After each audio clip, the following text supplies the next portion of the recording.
निश्चित रूप से जो महालेखाकार की जिम्मेदारी होती है और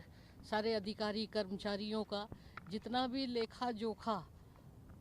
राज्य सरकार के द्वारा या केंद्र सरकार के द्वारा उन सारी चीज़ों की समीक्षा करना, महालेखा एक ऑडिट के रूप में यही सभी समीक्षा करके और अपनी रिपोर्ट सीएजी को देते हैं और उसके बाद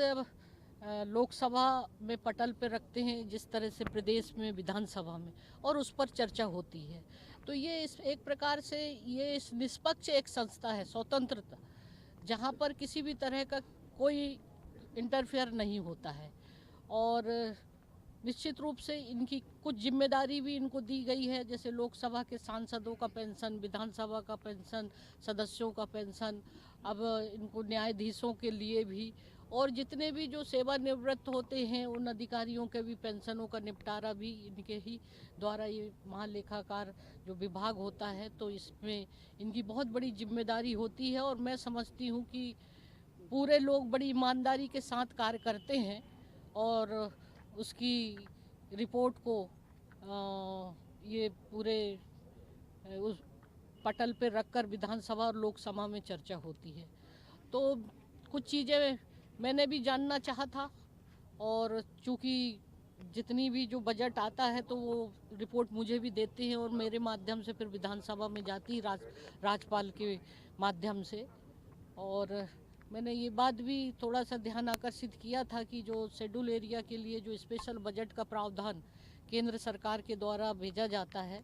उसका सही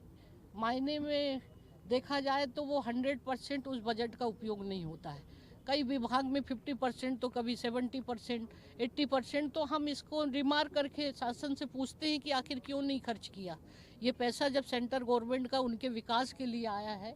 उनकी आर्थिक, सामाजिक, शैक्षणिक तमाम सारे दृष्टि को ध्यान में रखते हुए, तो ये एक नियंत्रण के रूप में इन सारी चीज़ों की जिम्मेदारी भी लेखा जोखा का ये सब लोग सरकार का बजट और इसके आधार पर सेंटर को भेजी जाती है और उस पर जो भी आगे कार्रवाई है संबंधित विभाग फिर कार्रवाई ये सरकार या विभाग को निर्देशित करता है। ये 2 दिन का विशेष सत्र 76% को लेकर क्या करना है इसके बारे में? मैंने पहले भी पत्र के माध्यम से मुख्यमंत्री जी को चिट्ठी लिखी थी कि ये बहुत ही गंभीर विषय है और पूरे प्रदेश में भी इसका जन आंदोलन और सभी सामाजिक और राजनीतिक सारे संगठनों के द्वारा इसका मांग उठाई जा रही थी कि जो कम किया गया 58 से और जो यथावत वैसे ही रखना चाहिए। कि तो मैंने भी ये कहा कि जो भी हाई कोर्ट में हुआ है इसके लिए कोई ना कोई कदम सरकार को उठाना चाहिए, या तो अध्यादेश लेकर आए या विधानसभा में सत्र बुलाकर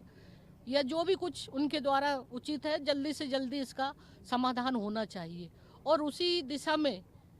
सरकार के द्वारा ये कदम उठाया गया और वो भी मैं समझती हूँ कि कोई ना कोई ठोस निर्णय ये 1 और 2 तारीख को, चूँकि इसमें कोई राजनीति नहीं है, सारे राजनीतिक दल एक मत होकर और सबका जो जाति आधार पर सबको उसका अधिकार मिलना चाहिए, चाहे वो पिछड़ा वर्ग हो, चाहे एससी कम्युनिटी के हो, चाहे एसटी।